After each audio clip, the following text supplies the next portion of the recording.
Hi, in front of me is Realme 8 and today I would like to show you how you can add event to calendar on this Realme device. First of all, you need to locate calendar and click on it. Then tap on the month above and pick a date, for example that one. When you're done, click at this icon at the bottom right corner and select event. Over here you can customize it however you want to. You can add a title, set up starting hour, ending one,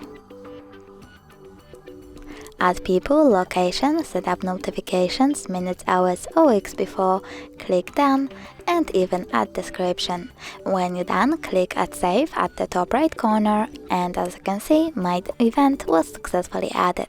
If you want to delete it, all you need to do is tap on it, click at the three dots at the top right corner and click delete, then delete again.